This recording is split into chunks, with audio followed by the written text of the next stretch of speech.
Day has finally arrived. I could not be more excited, as I'm sure most of you are. Man, it's been a long road, a long journey. There was several occasions this year where it looked like we would never be at this point. Like we would never be the seventh seed, let alone in the play-in period. And now here we are. We're got home court throughout the play-in. We had a couple favorable things fall in the Lakers' favor, right? Rudy Gobert, he's officially out. He decided to go and punch Kyle Anderson and thought that that was a great idea and got himself suspended when the team needs him most right now. Also, Naz Reid, which, you never want anyone to get injured, especially Naz Reid in his situation. Like, that sucks. That's a bummer. I wish he was in this matchup. But from a Lakers standpoint, that's something to capitalize on, right? And then Jaden McDaniels, not gonna lie, I don't really feel sorry for him. I mean, you got to be smart enough to not punch a wall. It wasn't like he had an injury where it was like, he just landed wrong or something like that. And it's like, oh man, like that sucks. That's so unfortunate. No, he decided to go head to head with a wall and lost. Like, again, in a time where your team needs you most, right? So again, that's a huge break for the Lakers. Arguably three of the Timberwolves' six best players. But the Timberwolves you cannot take lightly, right? The Lakers need to show up. The Lakers have to do their part. The Lakers have to come out and just dominate this game from the beginning. This is a huge game for these three guys you see on screen: Malik Beasley, D'Angelo Russell, and Jared Vanderbilt, right? This is their former team. They were here last year with this team. And luckily, the Minnesota Timberwolves don't have, Patrick, Michael Jordan, Beverly. That really helps, right? But on a serious note, D'Lo, we need to see him shine. We need to see him thrive. We need to see him really kind of just take over in spots, right? I'm not saying he has to go out and get you 30, 12, and 12 or something like that, but he needs to give us 17 to 20 points on efficiency, right? Which he's done since he's been with the Lakers. He's given us, 17.4 points on 49 and some change shooting, just under 50%. And he's shooting like 42% from three. So we need that. Keep that up, right? Come out, dominate. This team better than anybody. So get out there and do your part. Jared Vanderbilt, he's going to be huge. He's going to be guarding Anthony Edwards. And he's a guy that gave him trouble last time. He's also very familiar with Edwards. So that's, again, a favorable matchup that is a favor in the Lakers. And then Malik Beasley, he has shot better as of late. I don't think it's coincidence. Now that LeBron James back, I think Beasley will kind of get into a groove. And this is a game in which he has an opportunity to really change the tides here and really kind of establish himself early on. Malik Beasley, if we can get him going, you need that. His ability to just change games and impact games with his shooting is just so incredible, so massive, right? If you can get him going, I mean, he's a guy that can win you a game just on his own, just being hot, knocking down 8 threes by himself, right? All of a sudden you go from like, hey, this game's close to, oh, you're up 20. Right, and Beasley has that potential, has that ability.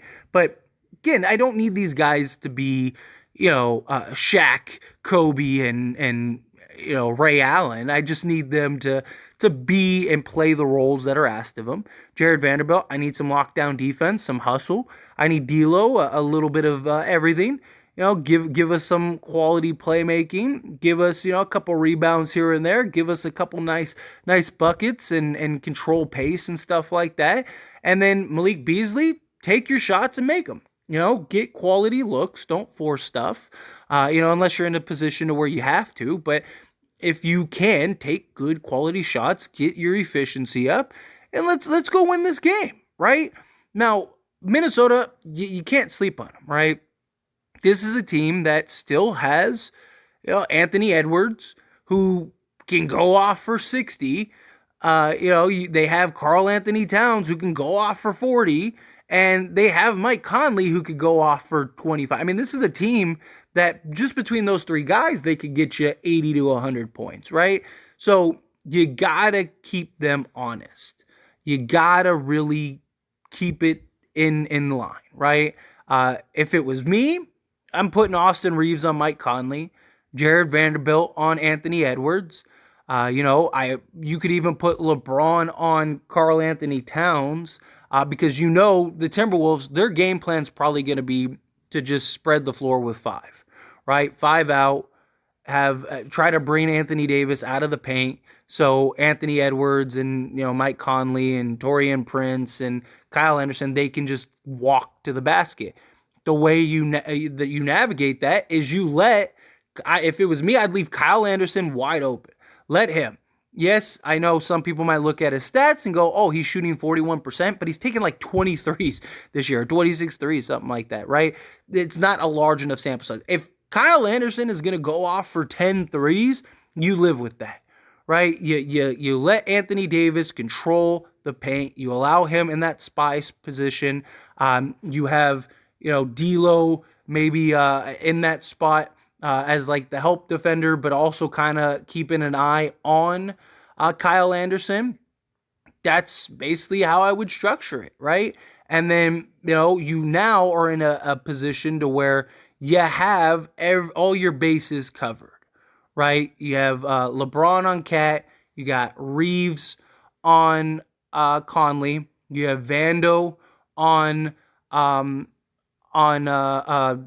Anthony Edwards, and then you have D'Angelo Russell in that kind of help position against Kyle Anderson, and then Anthony Davis is kind of there watching Taurean Prince, or you put D'Lo on Taurean Prince. Like if you're worried about him, and you just have D'Lo funnel Prince to Anthony Davis, you could go either way, right? But the one that I would kind of leave to just, hey, if you want to take 10 threes this game, go ahead, is Kyle Anderson. That's probably how I would leave it.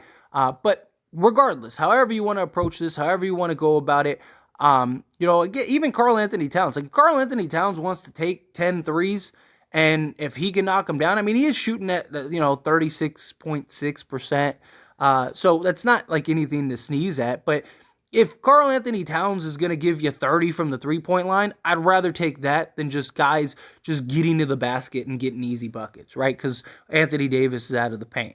We also know that Rui, you can easily slide in Rui and have him match up against Karl Anthony Towns if that becomes a problem, right? And then, if you have to, take out D'Lo and put Rui in, right? Have Rui guard Cat, and then slide LeBron over to Taurean Prince. There you go. And now you don't have to worry about that, right? You have options. You have abilities, but you got to slow down the guard play. You're going to have to slow down Karl Anthony Towns. This team is very depleted right now. They don't really have guys off the bench, period, with the three guys out, right? They had, they were about 8 guys deep, roughly. But 3 of those 8 are gone. So they basically have their starting 5, and that's it. They have, no centers. I even thought Garza was going to be playing, and it looks like he's out based on the early injury report. So I don't know who's playing center outside of Karl Anthony Towns for Minnesota. So are they going to play Cat, 48 minutes? Probably not. So you need to, in a perfect world, you get him in foul trouble early and quickly, right? If I'm the Lakers, I am establishing Anthony Davis early on. Let AD go to work on Karl Anthony Towns. Try to get him on an island as much as possible. The Timberwolves are probably going to double team with Kyle Anderson. Get him on an island as much as possible. Get into his chest. LeBron, if I'm LeBron, I'm taking whoever it is off the dribble. Let Karl Anthony Towns come as a help defender and try to put him in foul trouble. Dennis Schroeder, D'Lo, all of them. Right? I am going head on against Karl Anthony Towns because you get him in foul trouble early on and you get him fouled out the game, they have nobody else. Right? So it's going to take some real heroics from Minnesota to win this game. But the ball is in our 2-star squad. Jaden McDaniels, I think, is the biggest loss, in my opinion, compared to Rudy Gobert. I mean, don't get me wrong, I think that still hurts, but Jaden McDaniels gave LeBron fits. Now, it is a different scenario, right? LeBron just came back from injury. It's also a regular season game. There's factors that go into it, but still, he did. He was playing some solid defense. He's held Kevin Durant. He's held Steph Curry. He's arguably the best perimeter defender in the league. And now you don't have that problem, right? Like Kyle Anderson is not guarding LeBron James. Taurean Prince is not guarding LeBron James.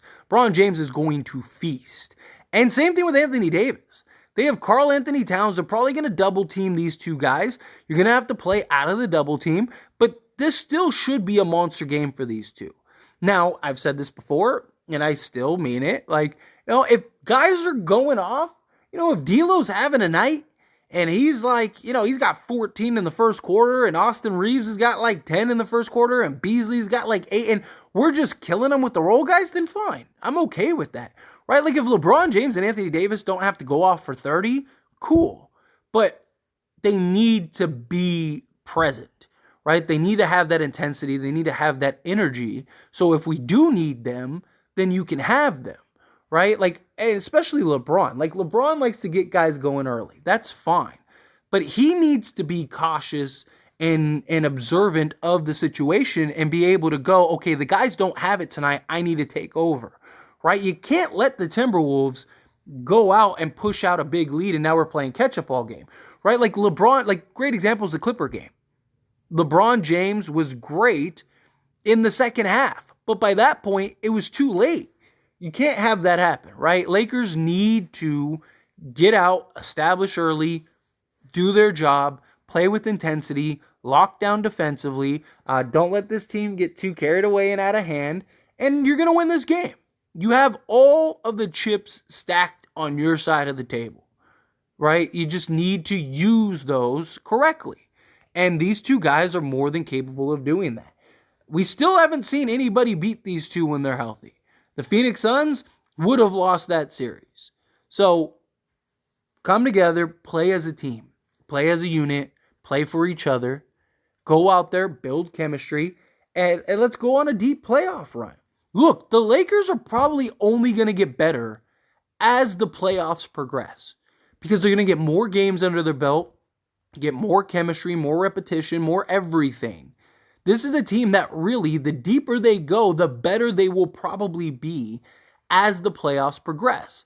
Now, you still have to get into those deep rounds, right? You have to do your part. But if they do, I absolutely believe that this Lakers team has a real chance. And the road to the Western Conference Finals and potentially an NBA Finals is paved for the Lakers. They just have to do their part. Do their part, play your game, do what you got to do, push hard, and let's get it. Let's go get this win today and get the 4 days rest. And now you're in the NBA playoffs getting ready to play the Memphis Grizzlies. Let's get it. But anyway, as always, this is a discussion, so I pass the question on to you. Let me know your thoughts and opinions down in the comments below. Are you hyped? Are you excited? Are you looking forward to this? Are you nervous? Do you think we handle it? Do you think we get it done? However you feel, whatever your thoughts are, I'd love to hear it. Let me know down in the comments below.